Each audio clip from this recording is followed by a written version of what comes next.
I originally made this talk for 60 minutes, so we're going to try to stretch it to 90 minutes. If you have questions, feel free to interrupt me at any time.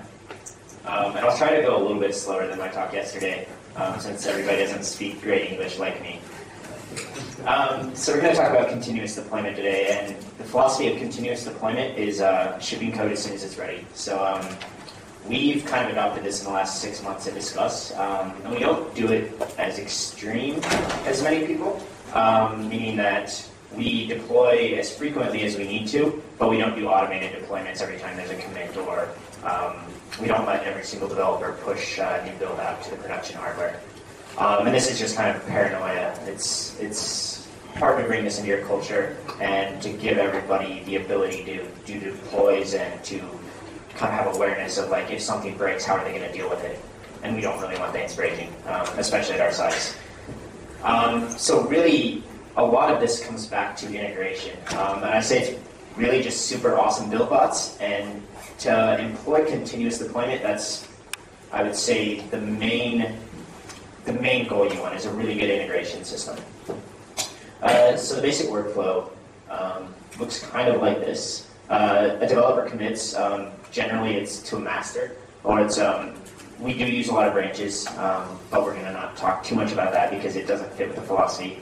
And then it goes through the integration cycle, like Jenkins or BuildBot or something. It runs your automated tests. And ideally it does that for every single commit on its own.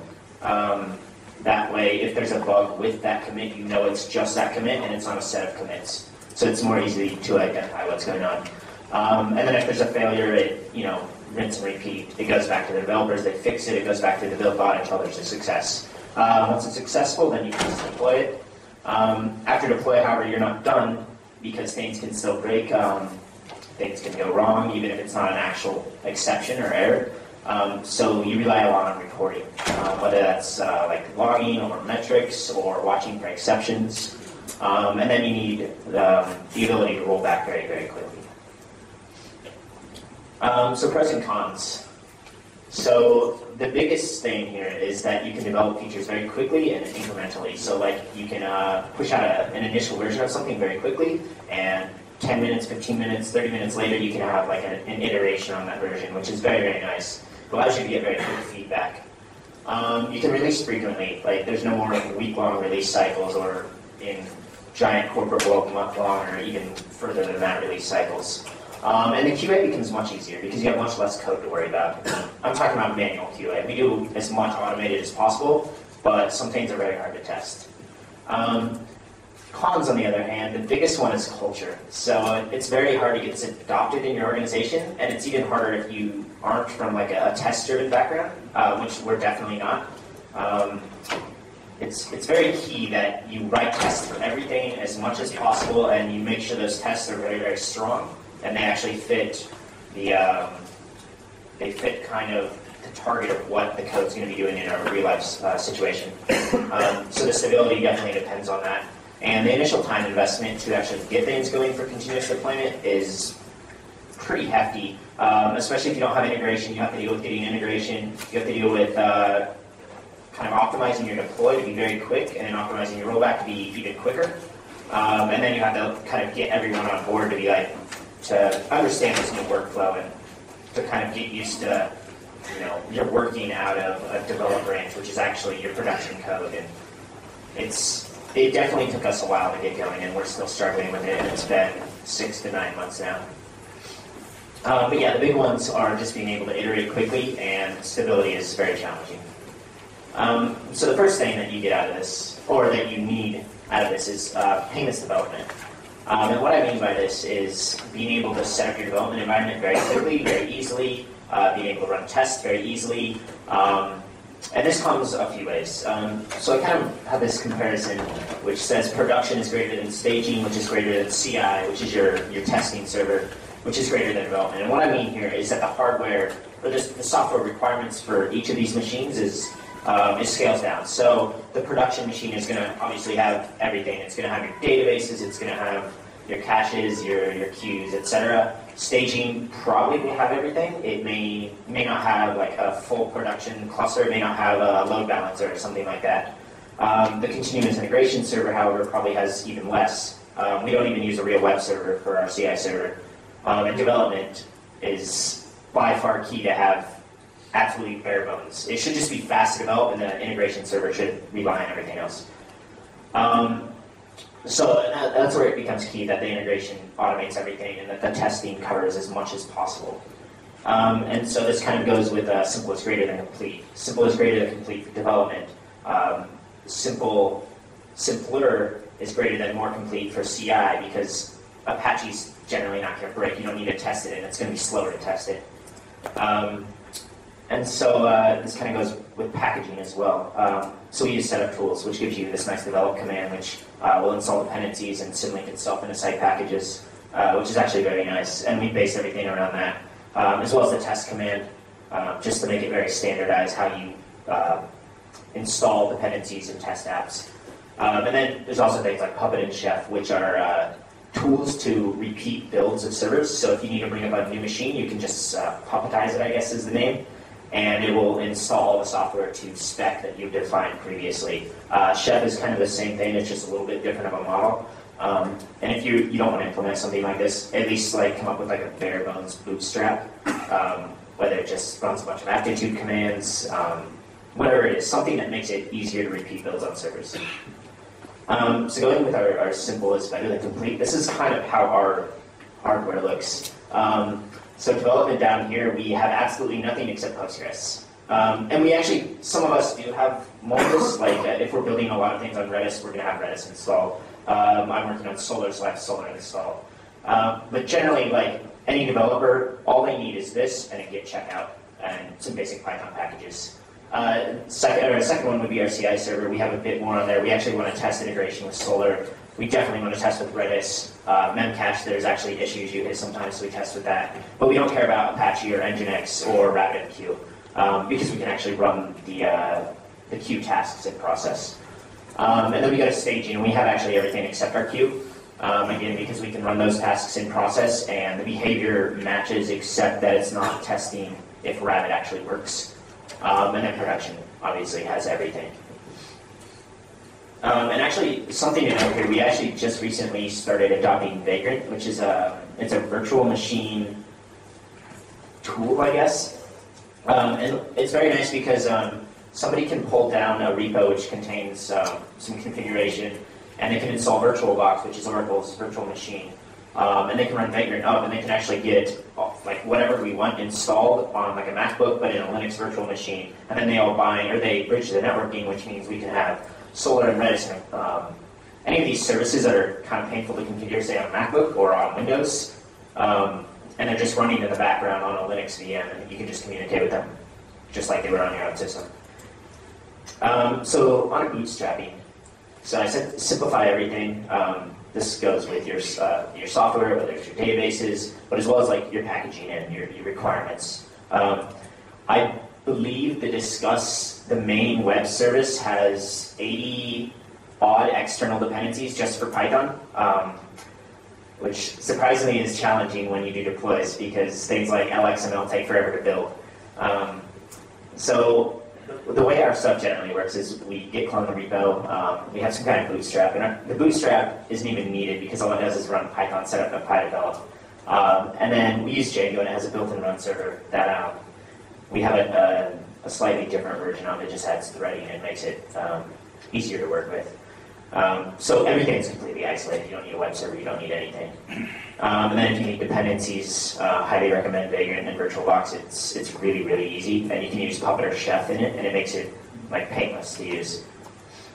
So one of the other big things is dealing with iteration. So you can't just release halfway working features and have your users use them and be okay with them. Generally what we do is we'll start building a feature. If it's a feature that we want to physically see how it's going to work in the real world before releasing it to our audiences, we'll do something that we call a switch.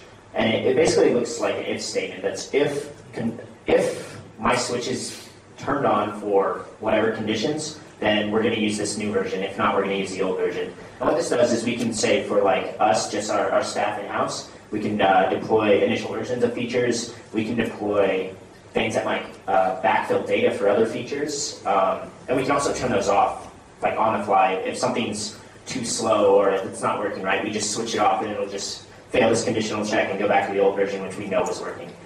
And we do this with something called Gargoyle, which is actually Django only, unfortunately, right now.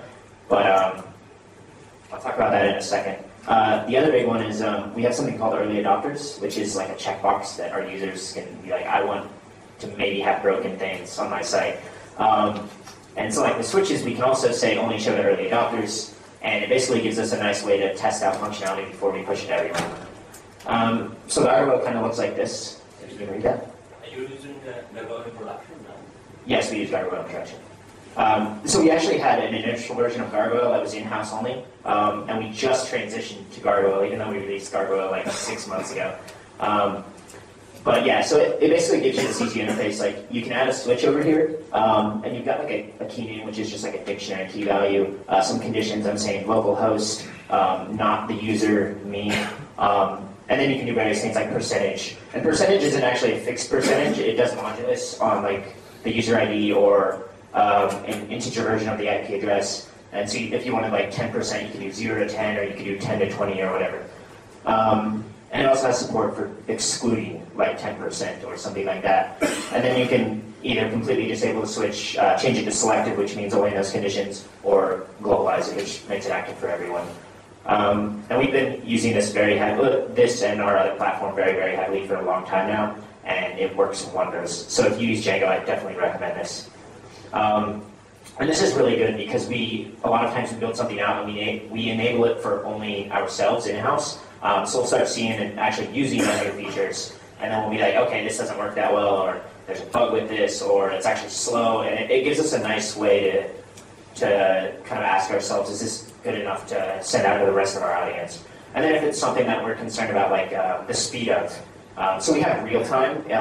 Discuss is a comment platform that has this embeddable widget, a system as a service, that you place on your site. And one of the features of that is real-time polling to pull in new comments.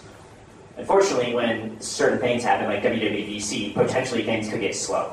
And we actually have that behind a switch, so if it starts bogging down servers, we just, we go in here, we literally click this button, and it propagates everywhere across the entire network. And real-time is now disabled, and we've just saved a ton of load. So it's very, very useful for things like that. And it's also very efficient on how it stores the data, so that when you access these switches, we're actually stored in a database. It's not actually querying the database ever, really. So writing conditions in Gargoyle is actually pretty easy, too. This is part of one of the built-in ones that it gives you. So built-in, we give you a user condition, and we give you an IP address condition. So the way this works is there's some magic in this model condition set. Models refer to the Django models. And percent actually maps to ID. Username says map to the username attribute on whatever this is. And then this actually isn't needed, but this is how it determines if this condition set can be run on whatever we're checking. So if you go back to this slide, you'll see that we pass the switch name, and then we pass kind of an object that we're saying, if there are conditions that match something in this object, this should be active. So we're passing the request object here, which has a little bit of magic, which pulls out the IP of the user. But it actually accepts start args, rather. So you can pass n objects or whatever, and it'll just check every single one. So yeah, it's very easy to define them, and you just register them with whatever Gargoyle namespace you're using, and they'll just be available with that is active method. Without Gargoyle, if you're not using Django or you don't want to use something like Gargoyle, it's very easy to implement things like this. So very basic hard-coded switches. Maybe you have a dictionary that says my feature, which is the key, and the range is 0 to 50, so it's 50%. This is kind of the logic on how we turn the IP into an integer, and then we just run modulus on this. And if it's, if it matches, then the switch is active. If not, then it's not. What's that? No IPv6 yet. Eventually. So the next important thing is integration. And we'll just call it Jenkins because Jenkins is the best. There's also BuildBot. So there's a little bit of overlap between BuildBot and Jenkins. Jenkins gives you awesome everything, except it's not super flexible, and to extend it, you have to write Java. BuildBot's in Python, which means to extend it, it's really nice. However, the reporting interfaces and some of the functionality isn't nearly as good as Jenkins. So obviously we use Jenkins, and I think we have like 30 builds now, and we actually test a bunch of open source projects that we contribute and maintain as well. And generally, it's either green or red. And if you see something like this, something's obviously wrong. And unfortunately, a lot of times, Jenkins is actually broken in some way, whether it's a build or whether it's like their Git integration, or if it's GitHub is down or something. So if you see this, you never deploy. It's always a blocker if you have a red build. So setting up things in Jenkins is actually pretty easy. So we just created a project, we named it EuroPython, we set it to the Git repo. We do pulling on the SCM, just because it's easiest. So this says pull every minute, just a cron timer. And then actually, like, it's very, very simple for all of our builds. They almost look identical to this everywhere. And it's literally create virtual1 and then run the test command. And it should just work in most cases.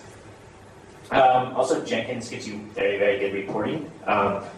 Very good reporting on JUnit or XUnit reports. Other than that, it's kind of iffy because it's more Java-centric. But so, like, here we have a change set that's been pulled in. We have one failure. This is a new, it says +1, which means it's a new failure. It tells the precise path to the failure. We actually have it integrated with our IRC channel, so it spams whenever something's failing or if something's been fixed. And it actually messages whoever it thinks fixed that based on whoever was part of the committers in this build. Because we don't actually test every single commit, because we do this, the polling hooker, which means there could be like 3 commits, or there actually could be like a push, which is a bunch of commits. So that it could potentially message like 5 people, and actually one of them broke it, and the other 4 are actually just getting really annoyed because that other guy broke it, and now they're getting notified. So this is kind of a problem that we haven't solved yet, but we're working on it. So some kind of requirements that we had in mind when we use Jenkins and like where we go in the future. So it's very, very important that as soon as something's broken, as fast as you possibly can, the user knows about it. Ideally faster than we do now. Our builds take like 20 minutes right now, which isn't good enough. So that means 20 minutes after you commit something, you might know it's broken. And whether it's via IRC, email, instant messenger, anything you can do, just let them know as fast as possible that it's broken. So Jenkins supports really good integration with like XUnit, which is supported by Unit Test 2 via plugin. It's supported by Nose, by py.test, or test.py. I'm not sure which way it is. Py.test. Py.test, okay. And it also supports a couple other things via plugins. So it supports linting, I think, a plugin's called Violations, and it works reasonably well. It's not made for Python, so they're kind of adapting what PyFlakes and PyLint give you to the Java-centric world. And there's a Covertura plugin which works with coverage.py, which I really wish was much better. The plugin, coverage.py, is amazing. And it's very Java-centric, and it, like, all the organization of like functions and packages don't mean anything when you look at it. But it does have some support, so you can do checks that say like if coverage is dropped, you should fail it. But it's very obscure how you configure it because it isn't made for the Python world. And painless setup. So you can actually install Jenkins via aptitude, which we do. There's a guide on the Jenkins wiki, and you just need to set up a different source for it. And it just works most of the time. There's been a few times where we've updated things and it goes so well, but in general, Jenkins has been really stable. So some shortcomings of our integration. False positives are awful. Like, anytime the build is broken and it's not actually broken, it's definitely the Red Riding Hood, crying wolf, whatever stories. As soon as people start getting used to the fact that the build might not be broken when it says it's broken, then they stop caring that it's broken. And we've really tried hard to fix this. Some of the big issues is the reporting just isn't accurate. Maybe like the test suite ran successfully, but for some reason it didn't return the right exit code, and now it thinks it's broken. Or maybe we actually rely on third-party services or even first-party services that aren't responding as they should. A good example is we had Selenium tests, very problematic Selenium tests, which are front-end tests. They emulate browsers and they test JavaScript and everything. We had those failing like randomly, like they would time out and whatever. It was just awful. And, like, for 2 months we just had the Selenium build disabled, and nobody even knew it was disabled. I just got tired of it one day and I'm like, all right, it's getting turned off. And then 2 months later, it's like, how are Selenium testing? And I'm like, I don't know, they don't work, and they're turned off. And we sort of fixed this now, but it basically just made them completely useless and nobody cared. And then bad tests are another big one. You'll have a lot of intermittent failures because the test maybe date time is kind of odd, like the day it's running or something doesn't fit with what it thinks would happen, so it's just going to fail randomly. And we, unfortunately, still have a bunch of these in there. It's hard to report on these using the existing solutions, and it's even more annoying to actually figure out what the problems are sometimes. Sometimes they're simple, sometimes they're very obscure. And back to the services, these are kind of the same one. If you rely on things like Tumblr, if anyone's familiar with it, is down a lot. And we had tests that would test integration with their API, and eventually we just said we can't test their API anymore because randomly it's not working and our builds are failing, even though our builds are actually completely okay. So we've actually started pulling out all of these integration tests that would test services, and we tried to mock them, which is a library that lets you fake basically anything, so we can kind of get a better idea if our code is just behaving as expected. Another really big one is code coverage. So we've had a lot of cool ideas, and I wish there was kind of more innovation in this space. With coverage.py, you can get a lot of information. For example, you can be like, this if statement is never executed. And then if you commit code that's new code, or actually, there's two cases. If you commit code that's new code and there's no test for it, we know there's no test for it because coverage says it's not covered at all. It's never executed. And you should be able to report on that and be able to directly say, hey, Joe, your code isn't tested. Sorry, we're going to revert this, or the build's going to fail, or something, just right off the bat. The other big one is if whoever was before you didn't write correct tests or didn't write tests, you should be able to know that code you're committing isn't covered at all, or you've added code and it's not being covered because there's less coverage than there was before. And that could be literally a simple math that says if previous coverage is less than the percentage of coverage now, build fails because somewhere we're missing coverage. And we haven't actually done anything much for this yet, but it's definitely something we've been talking a lot about internally and we really want to push forward on. Our biggest issue, however, is the test suite. It takes forever. We use Django, which means everything hits the database, everything loads fixtures, everything truncates the database over and over and over and over and over. This has been getting faster in recent years, like using transactions, using transactions after the fixtures load and rolling back each one made it really fast. But we've actually started moving more towards a service architecture, which means it makes it really easy for us to write proper unit tests and proper integration tests and only test components that are being changed, which means our builds become smaller, which means we can distribute them further without a lot of extra work. Unfortunately, we're not there yet, so we need to find other ways to fix it.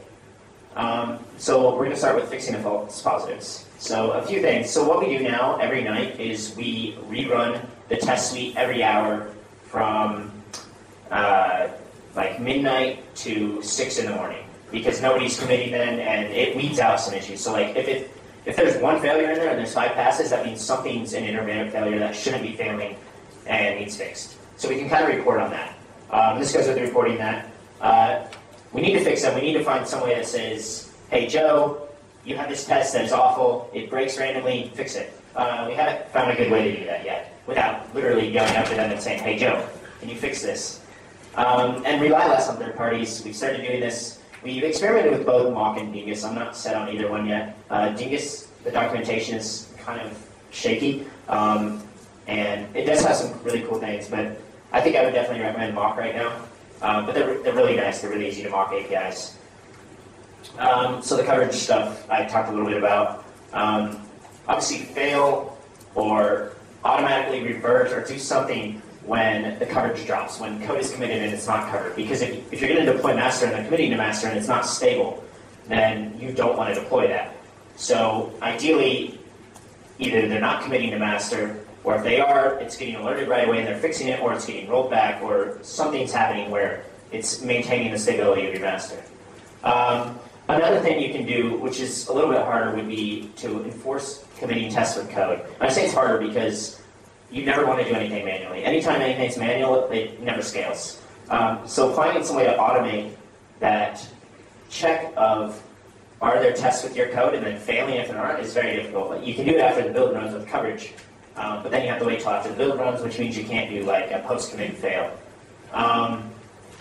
And then the last one is really driving it into your culture. Driving in that you need tests everywhere. They have to be there.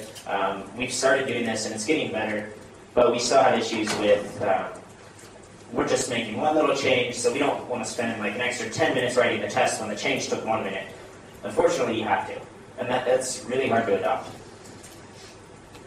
So speeding up the test, which is our biggest one. So write true unit tests, it's much harder than it sounds. Integration tests are really, really easy to write. They take a couple minutes and they cover, 85% of it. Unit tests, on the other hand, take much longer to write, and they cover much less. However, they're very, very fast. Mock the third-party APIs. And then the big one we've been playing with is distributing tests and running them in parallel across multiple machines. So we started building something called Mule, which is, the idea was it was a test suite runner on top of unit tests that would use Celery, and it would distribute your tests to those machines. It would provision them kind of like a build bot, which means they would install dependencies or whatever they needed, and then they would just continually run tests after that one-time setup cost. And then you could provision like 10 machines, and they would partition by the test case class. And ideally, it could be as fast as like, we have, I think, 250 test cases. Potentially, you could have 250 workers processing those, so every single one goes really fast, and then your build's only as slow as the slowest running test, which is basically a very expensive way to make your test suite fast. However, it's also really nice, and it's easier than changing everything to unit tests. So Mule is very unstable. We don't even use it right now because there's a lot of issues and it breaks, and we're kind of rethinking how we approach the problem. Originally, we were trying to share resources. So the problem is you need to run tests with your database. You need to run integration tests. And if I'm running tests on this database, this specific table in this server, you can't run tests on this database in this server. So we implemented some like really hackish locking. And the problem was it became a context manager for every service that needed locking. You take out a lock on this database name, and then if there was a lock on it, you would try to find the next one, and if the next one didn't exist, you would create. So eventually you would end up with like 10 different databases for your 10 workers. However, we have other things like Redis, and we have memcache, which means we need locks on all these, which means it gets very complicated. So I think the approach we're going to move to is actually just changing everything to be vagrant and run VMs off of all the workers, and eventually distribute it that way. Because then we don't have to worry about this extra isolation that you have to be aware of as a developer. It's also mostly Django. However, everything's been built to use unit tests too, and to wrap unit tests too, so the Django's just an extension of the base API. But the nice thing is for Django, we made it so you just drop it into an installed apps, and then there's a mule command that you run on manage.py, and it just works. So the multiprocessing is done with Celery. Very big hack. Pretty proud of this hack. It dynamically creates queues, joins those queues, leaves the default queues, and just provisions jobs to those queues. So it kind of works like a normal queue, it kind of doesn't. It also has full XUnit integration, which, I mean, knows in py.test. Is that right? Notice in py.test also have this. Unit test one doesn't. You have to write a runner and the API for writing these things. It's awful. So this basically just includes a runner that we had written that was based on something else. And it's pretty simple. So like, this is the non-Django way of doing it. And it's like you run mule, which is just a scripted installs test. Specify the runner, which is actually what it's going to run on the servers. And the test argument is the full path to the test case. There's a bunch of other things you can do here. And you don't even have to use this. There's distributed workflow, which is nice. So it includes distributed, which is this. It includes multiprocessing, which is this, but it doesn't send it to other servers. And then it includes just regular tests running with some of its bootstrapping logic. So finally, we can deploy it. We've gone through how we're going to develop our code, how we're going to test our code. So now we can move on to how we get that code onto the servers. The way we do it is we use Fabric. If you don't use Fabric, you should. It's really awesome, and we do an incremental deploy, which means we do one server at a time. And we do one server at a time because we need availability, and if we take down half of our servers, the other half are probably going down with them. So one server at a time, we drop that server out of our pool, out of our load balancer pool. And then, for some reason, this seems like a very unsolved problem in the Python world, but it's very, very easy. Take the server out of the pool, lower its priority as much as you can in HA proxy and whatever you're using. Then we install the requirements on the server. And we don't explicitly reinstall requirements. We do an upgrade, which means we just pip install requirements, or we run the develop command, and it does version matching because everything's frozen. It means if LXML version 1.0 is installed, we don't reinstall it. We do this with a single virtual end right now, which there's a problem with this. I'll talk about it in a minute. So we have a virtual end. It has all of our builds, and it shares all the requirements between every build. We update that, and then we put the server back into the pool. It's actually very, very fast. I think it's like 20 seconds or something for each server. And we can actually run those in parallel, do more than one server at a time, and we do in some cases. So how you can kind of get started if you're not doing this already. This is a basic Fabric script. I'm pretty awful with Bash, so if this doesn't work, it's not my fault. So if you're going to update your sources, install your virtual env somehow, requirements. Then what you're going to do is you're going to have a few things. You're going to have a current build, and you're going to have a previous build. And those are just symlinks to revisions, which are actually directories in a release folder or something. And so basically, when you're doing a deploy, you're taking the current build, and you're actually moving it to the previous build. And then you're taking the revision that you're deploying, and you're symlinking it to the current build. Once you do this, like Apache doesn't magically restart most of the time, unless you're doing like max request per child. So once you've done this, you can basically we use Apache and ModWhiskey, so you just touch our hand button, and it restarts that server. And it's very, very quick to do this. Sorry, the mic is off. Is it working?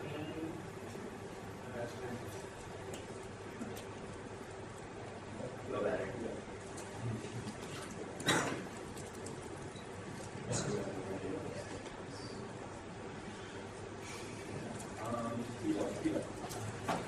Technical difficulties.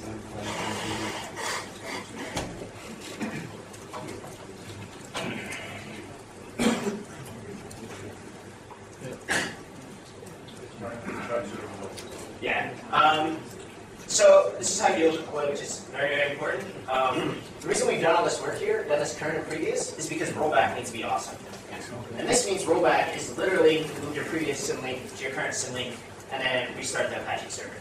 And if you can handle queuing requests, which means you can handle blocking people so their page says loading for a second, you can do this on every machine within, like, I think we can roll back in less than 10 seconds across all of our servers. Unfortunately, that means for the next 30 to 60 seconds, things are going to be a little bit slow, so it's not ideal. But if there's for whatever reason, maybe you committed a syntax error and it got past the build bot, which it should never ever do, and it goes to production and everything 500s, in order to not bring down everything else, you instantly revert. Like, otherwise, you're gonna, if you have any kind of exception logging, if you have any kind of services that are relying on this, exceptions are very, very expensive. And it'll be a catastrophic failure if you don't revert very quickly. I don't think we've ever had this situation, but we have done a lot of rollbacks based on reporting, which I'll talk about next. And it's very, very important that you can do this very quickly. So some of the challenges with deploy. So we actually fixed a lot of these, which is nice. So all right, I decided yesterday I'm not going to call this Hippie or IP or whatever anymore. I'm going to call it Cheese Shop because there's no confusion and it's easier to say. So Cheese Shop works on one web server but not the other because it's not responding or something. There's just something that's not responding. So you can't install a dependency. All right, that's a big problem. It doesn't scale. So if you push out one server at a time, it only gets you so far. As you grow servers, it's going to take longer and longer and longer to deploy. The CPU cost per server. This is, we don't really care about this, but if you're installing the requirements on every server, that can be costly. That can take a little while. Schema changes, very easy to solve. We'll talk about this in a minute. Data model changes, which means maybe you have data in your cache, and now the representation of that data in your code has changed, and the cache shouldn't be active or valid anymore. Also very easy to fix. And backwards compatibility. And it's also forwards compatibility. Because if you have the ability to revert and your data changes, you actually need to be backwards and forwards compatible. And if you have a service architecture, you also need this. So this is very, very important, and I think we've done a pretty good job of instilling this in our culture. So like, if you need this, it's pretty easy to get going. So first one, Cheese Shop is down.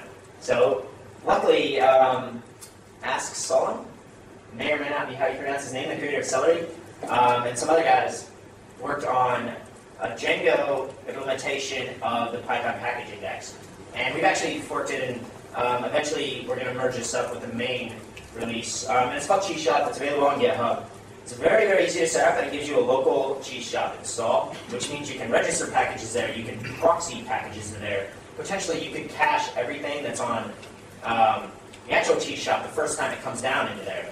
And we actually do have a proxy behind this that does the caching for us, so we haven't done it in this.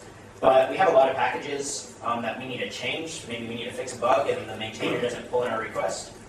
Or we just have like our actual pack, like we have a forked version of Django, and we actually have that on our local Cheese Shop. It's just there for people to pick and install. And it makes it very easy to do things like that. So I highly recommend you check this out if you have any issues with the Cheese Shop. I'll copy that slide for some reason. So the next one is scaling and deploy. So we haven't had this issue yet, but if you imagine companies like, I think somebody said Spotify has 600 servers, Twitter is huge, incremental deploy does not work. You need some kind of fan-out or growing deploy cycle that can be quick, to where there's minimal downtime or no downtime, but you're not doing one server at a time and waiting on it. So push versus pull is also another big deal. If you're pushing all of your, let's just say you're packaging with Debian packages, so you're building this on a central server, and then you're pushing this out every server, like you're literally SCPing it or something. If you have more servers, that's going to take a long, long time. So ideally you use a pull system, and I believe Twitter uses, I think it's called Murder, and they use BitTorrent to do this, which is kind of an interesting concept. If you have 100 servers, I think it's a little overkill. If you have 1,000, maybe it makes sense. And isolation versus packaging. So we originally started with Debian packages. We chose to go to virtual VMs. There were good reasons behind this. I don't remember exactly what they were. But even if you don't use a virtual VM, or even if you use a Debian package, you should probably use a virtual VM and still use actual Python packages. So there's some issues that you'll have here. Isolation can be hard to achieve. And we do a lot of this now with VMs, which I think I would just recommend. Just go straight on VMs with everything that you need isolation in. But it can also be very, very complex when you're dealing with these multiple virtual VMs. So I talked about how we deploy. We have the directory structure is a single virtual VM, and then every release, as well as a current and previous symlink. The single virtual VM is shared with every release, which means if we roll back and LXML was upgraded in there, we actually have to reinstall the correct version of LXML to actually have a precise, stable build. And to do that, it means we have to take a few minutes to actually compile that and to build that and everything. So, and the reason we use a single virtual VM is because it's very, very fast. Potentially, you could copy the virtual VM to a new virtual VM per release and then upgrade it. But if you actually reinstall the virtual VM for every deploy, which I had done on personal sites in the past, you're talking about building every requirement for every release, and it gets to be very slow. But that would be the correct way to isolate it and the correct way to make sure that your code's always stable if your versions are changing and they're not compatible. We luckily haven't had that issue, and I don't think it's too common, but I would say it's still a good idea. So schema changes. This is something that is very easy to solve, and it seems a lot of people have troubles with this. Much easier to solve in Postgres than MySQL. I'm not sure about the other database engines. So the way we do it is in Postgres, if you add a nullable column, it kind of is just very fast. If you do it in MySQL, you probably have to suffer downtime. So there's two situations. If you do it in Postgres, you add a column and it's nullable. If you can't do it in Postgres, you take the server out of a pool, you switch your master and your slave around, whatever you do, you make the change, it has to be nullable. No matter what, it has to be nullable. And then you put it back in the pool. And we even have to do this on some very large data sets.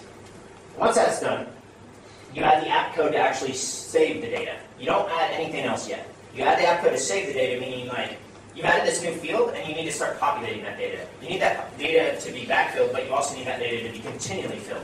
So you start populating your app code, you do a deploy, and then you run a backfill. And you run the backfill, it can take weeks, it can take a day, it can take an hour, and it doesn't matter because the backfill is going to cover everything that already exists, or everything that's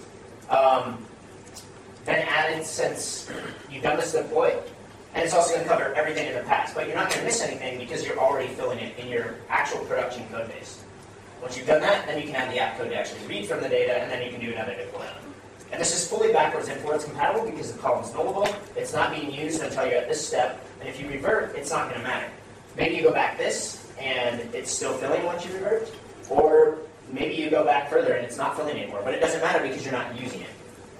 So it's very, very easy to do, and it works just fine for us. We do production alters on certain sets of data. On our very large sets of data, we can't actually do that without suffering a little bit of downtime on that server, but that's only on that server. It's taken out of the pool. Everything's still completely online.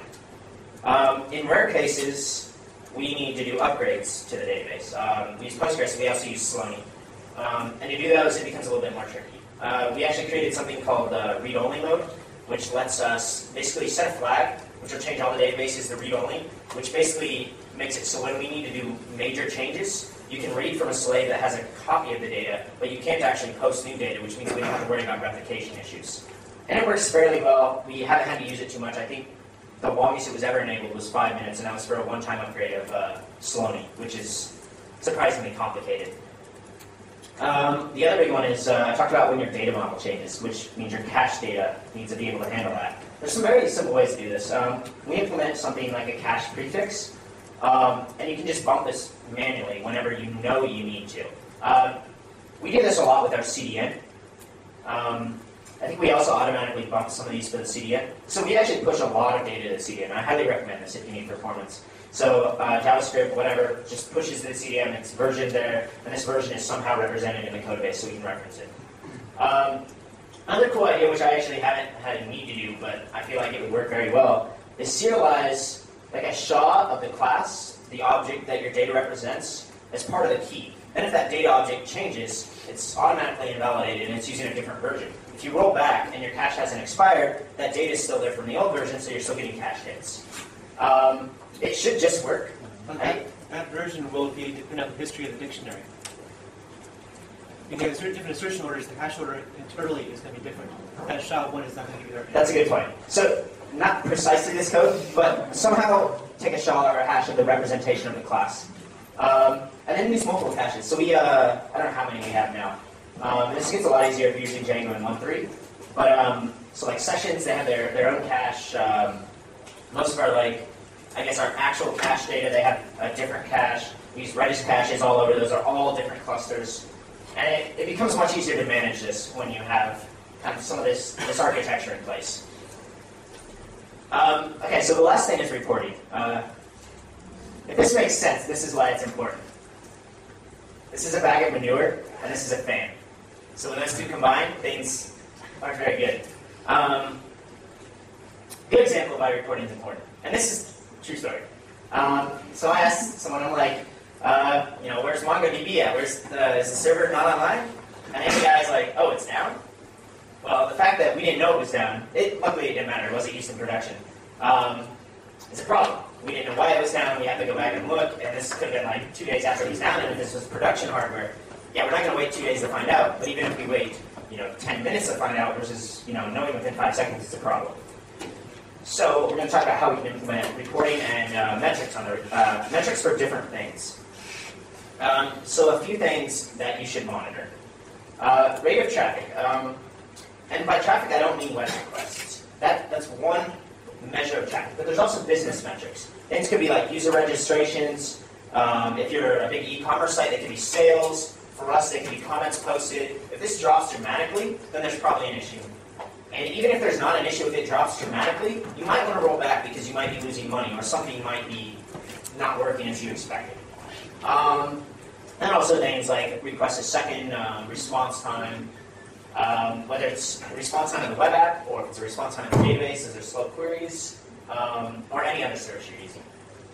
The other big one, which actually is one of our main metrics, is exceptions. Because generally, we're not worried about A/B testing. We're not worried about, are we making sales because we changed this line of text? So our big one is, are things working or are they not working? If we can't catch it in tests, we have to catch it afterwards. Unfortunately, a lot of it's JavaScript, and we don't have a good solution to catch those. But if it's a server-side exception, we want to know about those right away. Another really big one, and we don't do this yet, is social media. Twitter will tell you when things are broken right away. They will hate you, and they will be like, discuss, why do you suck? Why is your stuff broken? And they will let you know almost as fast as your automated metrics tracking will let you know. There's some good tools for this. There's like Zendesk, we use Assistly. You can just use Twitter search.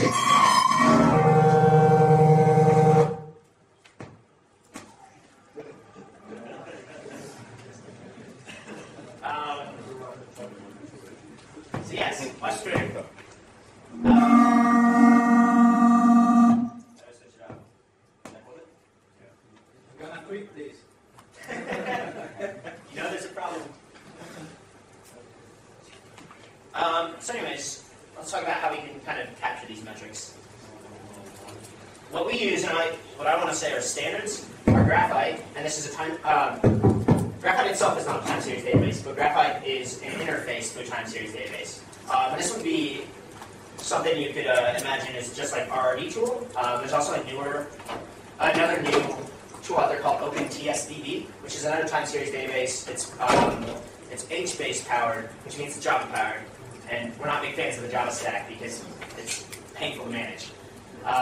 So we use Graphite, and Graphite's really awesome. It works just as well as everything else. I would arguably say if you're using RRD, upgrade to something like this. They're newer technologies. They work a little bit better, in my opinion.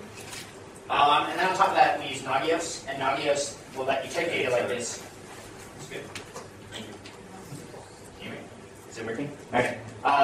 Nagios will let you take data from whatever, like your time series database, and basically implement alerting and reporting on it. So if, all of a sudden this blue line happens here, this is important, well, I don't know, maybe something shows up in the interface that you really don't care about, but then you're emailed right away that something's happening. And that's pretty important. I honestly have no idea how this works. I barely know how this works, so no questions on this, please. I don't know any of the systems. But we do use these, and I implement stats. It's very easy. And it's very easy because there's this little client, and all I have to do is put something like this, stats.d in here in the key name.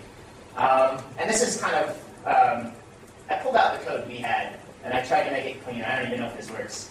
But we use PyStatsD, which is written by Etsy, and it's basically it's connected to a statsd daemon that I believe it buffers and then sends the data to the type series database.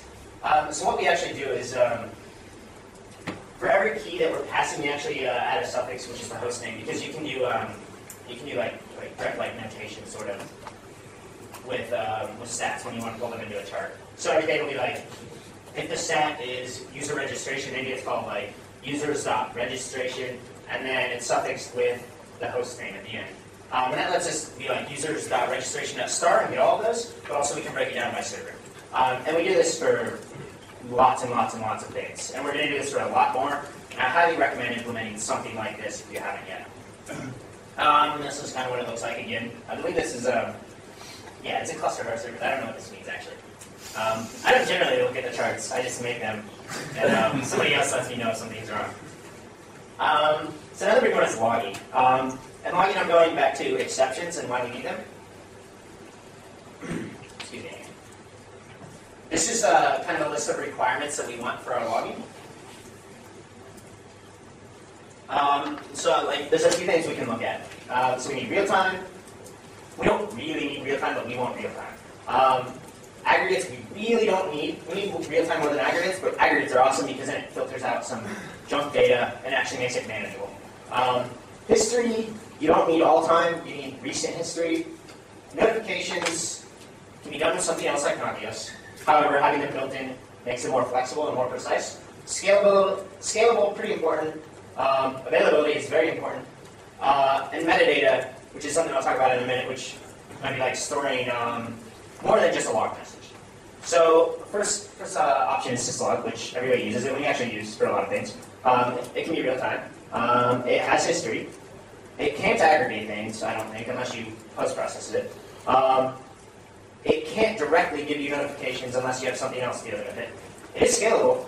It's very available. And you can't really do metadata unless you're adding it to the message, which then makes it impossible to read. Django actually provides email collection built in. Don't ever use it. As soon as you have an error and you have any kind of traffic, you're not going to have email for the rest of the day.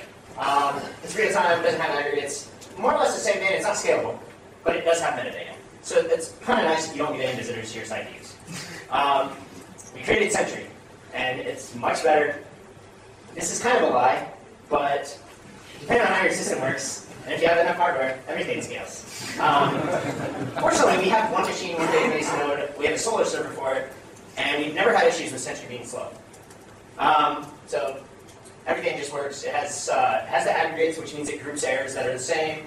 It has notifications. So it has the same thing as Django's notifications, except because it aggregates, it knows the first time an exception's been seen, which basically also knows if it's notified you if you've seen it yet, because the first time it's been seen, it sends out an email, then it doesn't resend out that same email.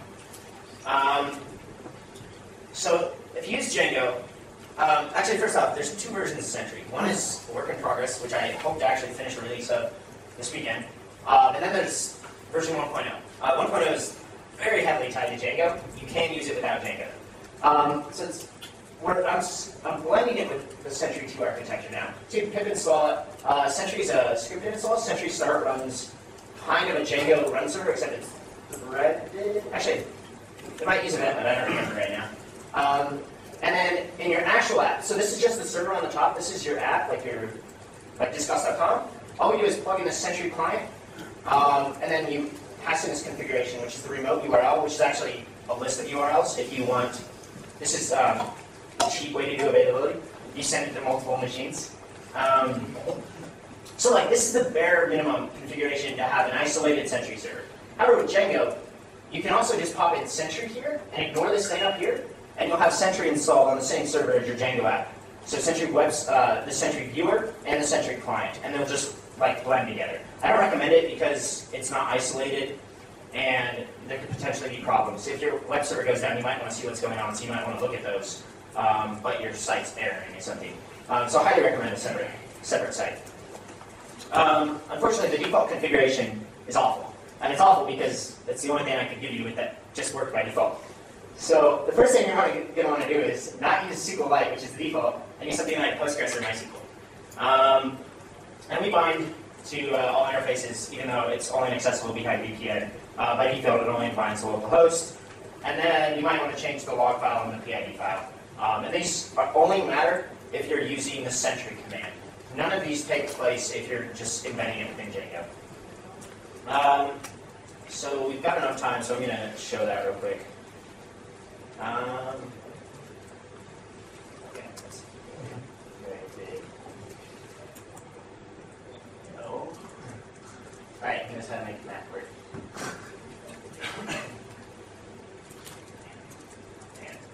Sorry, I never did a Sentry full screen. So, all right. So this is what Sentry. This is actually an example project that I set up locally with the maps. So what you'll see here is a list of the messages, and this over here is the count. You have a bit of information. So this is the log level, this is the logger, and this is where it thinks it happened and the version of that application. So the current version of Sentry 1861. This is Django 1.3. And then the best part is beyond all this cool stuff like search and being able to filter things over here, if you click something, you have all this awesome information. And this is inspired by the Django debugging information.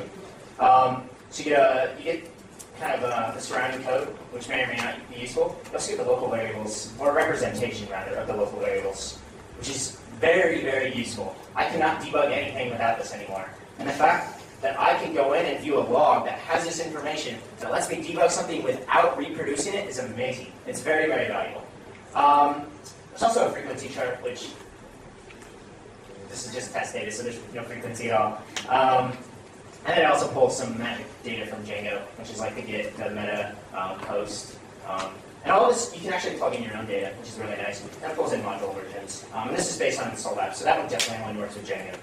A question about that. Can you use that with projects other than Django projects? You can. So, actually, let me get to that in a second. Sure. All of this is completely abstract. The implementation in Django-Sentry, which is Django or Sentry 1.0, it's very tied to Django in the sense that the entire server is Django. It has to be Django in 1.0. The client doesn't have to be Django at all. There isn't a built-in client that works without Django. However, it'd be very easy to write. All you're talking to is a RESTful HTTP service. And so you just have to send the data to that. That API is changing a little bit in 2.0, and 2.0 requires another Django. It's all Flask-driven, it's all Redis-driven. Very, very fast, much faster than this, much more flexible. So given that, you also have some useful information like the URLs that's been seen on. Site is just an arbitrary name for a project that you can specify. Some useful metadata like this servers. And it makes it really easy to drill down into everything. It also has this really semi-useful way to say, I fixed this, and it shouldn't show up anymore, which is probably going away in Sentry 2 because you shouldn't have to say it's been fixed. If it's not showing up anymore, it's probably fixed or it doesn't really matter. So ideally, we're going to move this towards, it only shows you what matters, and it's going to decide if something doesn't matter anymore. And we're not going to do full history either, because it generally isn't important. Right. This is actually, if the demo didn't work, this is our production. 64,000 errors of bleach. Luckily, those are like silent failures, so it's okay. And solar failing miserably over and over. Okay, so to wrap up, kind of, not too bad an hour. To wrap up what we're talking about with how you can do deployment or continuous deployment. Package your app. It's very, very important that your app is packaged because otherwise deployment doesn't work, and that's a key term of continuous deployment. Most important, fast rollbacks. If you cannot roll back fast, then you're not going to want to deploy frequently. Automated test. Also, you're not going to want to deploy frequently if you don't have automated tests. And so give some basic metrics. These are the bare basics to implement something of a better release cycle. You don't have to deploy automatically. You don't have to deploy every day. There are a lot of people that do some of this like more edge case continuous deployment, but this is bare basics. Deploy when you want to. A little bit further. We don't do all this. Some people do it. It's kind of cool. It's good food for thought. Build an immune system, and what this means is a system that automatically knows when things are not working correctly. For example, IMVU is a company who's kind of pioneered a lot of this, and they actually have an automated system that if some of their metrics drop below a certain threshold, it does an automatic rollback. A little bit scary. I haven't convinced anyone at the company to do that yet, but it's an interesting idea. Also automated deploys, we don't do that either. Another company called Wealthfront, which is actually in the financial space, so if they can do this, anybody can. If you specify a hashtag in your commit message, they do like release and then they're service oriented, so they have different services. You do release and then like the service name, and as soon as the tests pass and the build is green, it will automatically deploy to that service. So that's kind of a cool idea. Issues with timeouts there as well. So now we just literally have a Selenium Linux Firefox Selenium server running on the Hudson server. And it pretty much just works. There's every so often there's still some issues. But yeah, we fixed it by using less of it.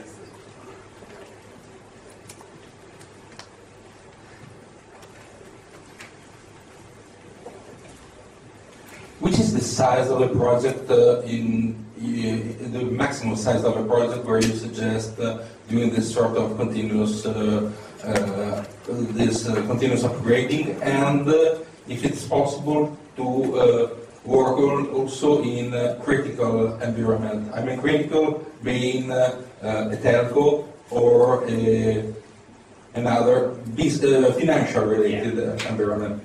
Okay, so to answer the second question first, it is possible. It's much harder. And people have to be very, very driven to write very good tests, and you have to have all the infrastructure to make sure it's completely stable. So Wealthfront, they prove that, but they are very test-driven development. They're very hardcore, I guess you could say. And it works for them, but I'm not saying it would work easily for anyone. It's probably a very big challenge.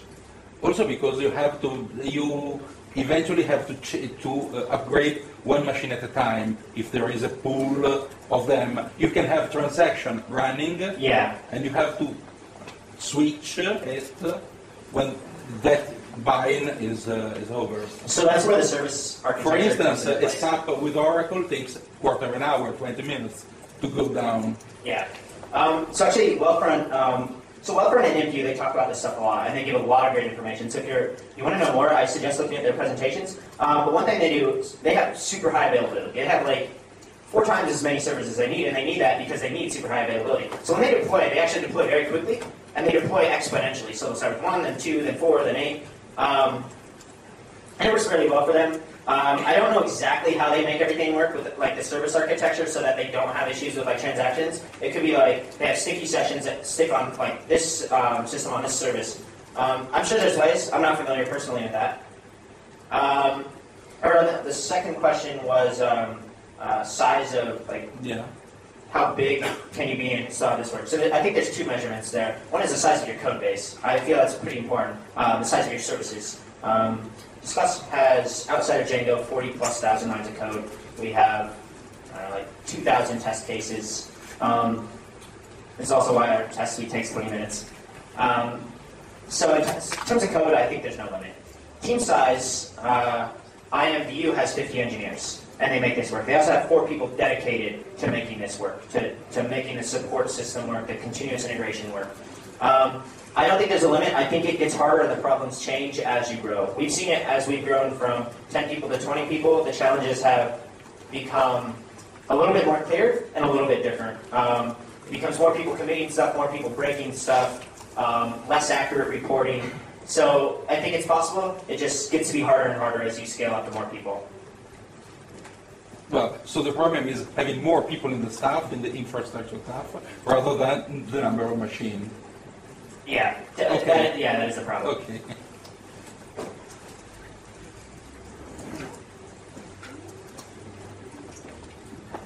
There's actually a pretty decent book on the topic. You should read that. I don't have the title in my head, but you can Google it. It's the only one.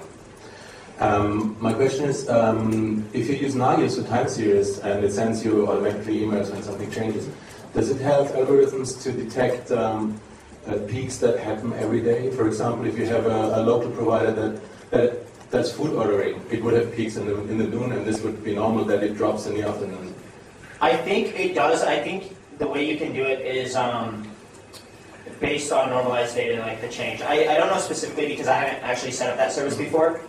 If it doesn't, you could change, I guess, how your reporting works into it so that it's normalizing the data to some relative numbers. But I imagine it does. It's very good, and it's a very common tool for the job. So.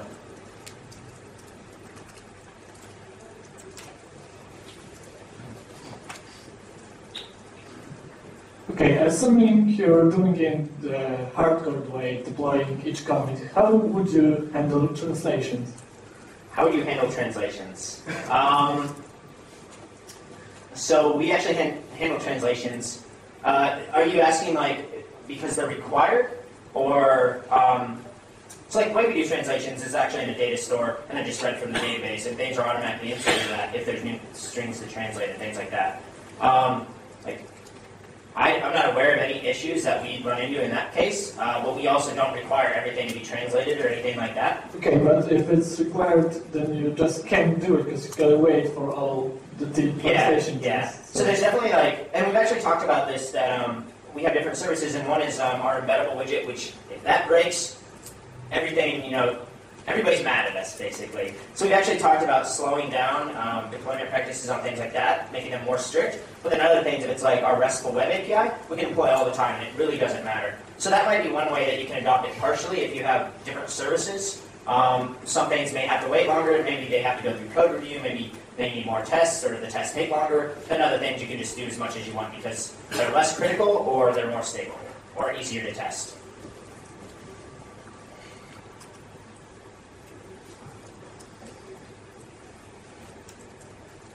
I actually have a question about your.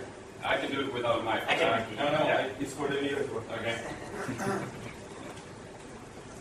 I actually have a question about your development environment. Do you guys use the same tools to set up your development environment? Because it seems kind of obvious that building up tests will be kind of like building up development environment. You have some other tools for that. So we don't use the same thing everywhere yet. We haven't had a lot of time to build out this infrastructure. Ideally, the way we're going, the direction we're going, we use Puppet and Chef. We use Puppet, I think, mostly for deploys right now. We use Chef and Vagrant. I'm not sure which one we're going to side with, but eventually they will be the same. It'll be the same tool, the same base configurations that are pushed to production, that are pushed into Vagrant, and then Vagrant will be used on testing as well as local. So we'll get the same repeatable deploy in all situations, which kind of guarantees the same versions, the same stability, and whatnot. So we don't yet. We should. I definitely recommend it.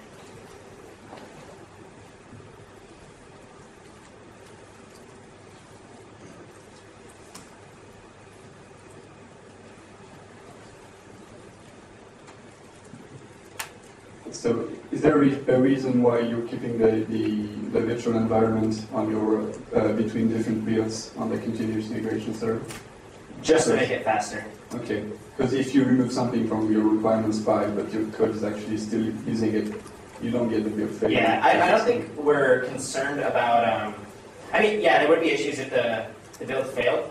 So the CI server actually rebuilds the virtual env entirely each time, which gives us that isolated repeatable build. So if there was a dependency that was required, that was removed from the requirements, but was still imported, so it might break things, the CI server would catch that.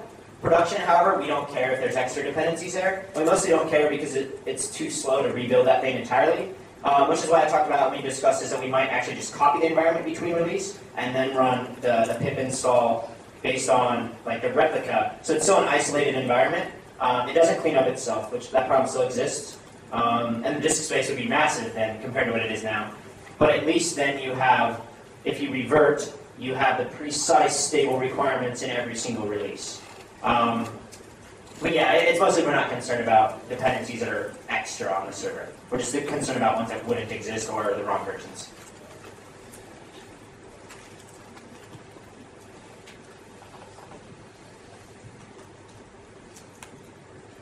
I wanted to ask you, in your company, who actually writes tests? I mean, not just unit tests, but all kind of tests. And especially, I want to ask you if you trust the developer tests. So the first answer is everyone writes tests. If you are changing the code, it's your responsibility to ensure tests exist, the tests cover what you're changing, or that you're adding the tests to cover what you're changing.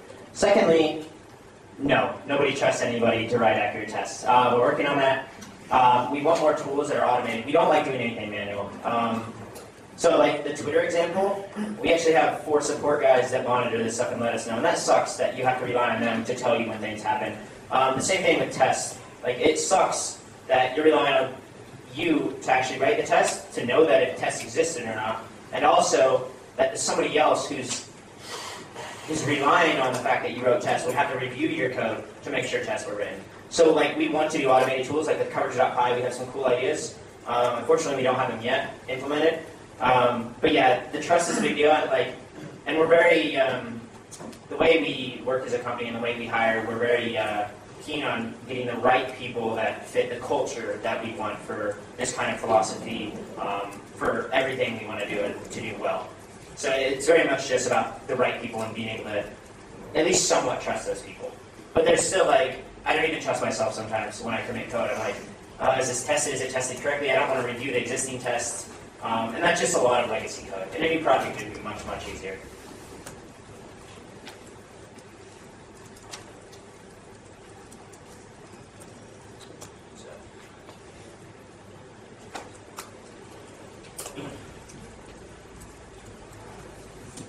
Have you considered using binary cache over all your deployment pipelines, so you don't have to rebuild stuff that has been built somewhere before? So that was something we also talked about, was building them on a single server and then like tarring it up or something, tarring it to virtual env and everything.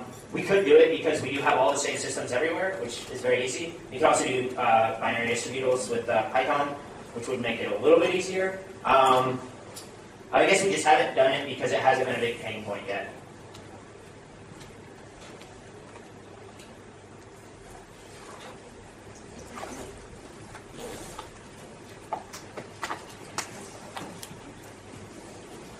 Do you perform code reviews to ensure quality, or do you rely on automated tests exclusively? Not exclusively automated tests. We rely on automated tests no matter what, but we also do code reviews. So we actually are hosted by GitHub now. We actually decided to switch our entire code base to GitHub, private of course. But something interesting is the pull request system, which makes for awesome code reviews. So whenever there is a major change set, it's generally in a branch now. It's generally in a branch just because it makes it easier to do things like that. And like, yeah, we can put it behind switches, and we still do. And we'll merge in like partial versions of it. But we still do a lot of initial development of major changes in branches. And then they'll go in as a pull request, and somebody will just, like 1 or 2 people will just look over them as soon as they have time. And it works pretty well. I actually really, really enjoy using that pull request system for code reviews. In this case, releasing continuously, do you use a major and minor versioning, or you use the build number to identify running application in this moment? So for the main code base, we use the revision number. We don't do any manual versioning. We do manual versioning on certain things on the CDN. They're part of the code base. Other things have automatic versioning based on like the current timestamp of the release, I believe. So like a mix of both, but in general, we don't actually version our packages or our releases or anything like that. It's just literally the git SHA, and that's the version number on the server.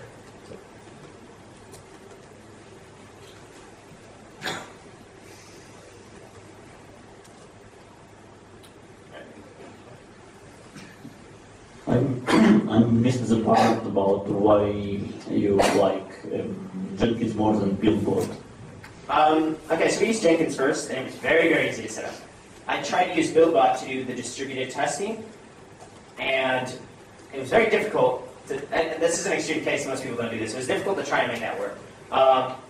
It was more difficult to try and understand the complexities of BuildBot, how they work, how you actually need to define things, as well as like the reporting interface is nowhere near as useful as Jenkins is. So like if we use BuildBot, we'd still have to have something on top. So we'd have to have a better reporting interface or something. The nice thing, however, is that you can plug in your own reporting hooks. And that was like a big sell for us. It was like, oh, if we want this awesome coverage integration, for example, we can plug it in and it'll run after the test command runs, and it'll do all this logic, and it'll just be magical, and it'll email us or something. You can't do that stuff in Jenkins. Again, it's not Python. You have to probably write like bash scripts, and they'd have to execute as part of the build process, and it'd be completely not integrated with Jenkins. And that's the trade-off, I guess. But for us, like Jenkins, the reporting interface was just much better, and that was why we chose it.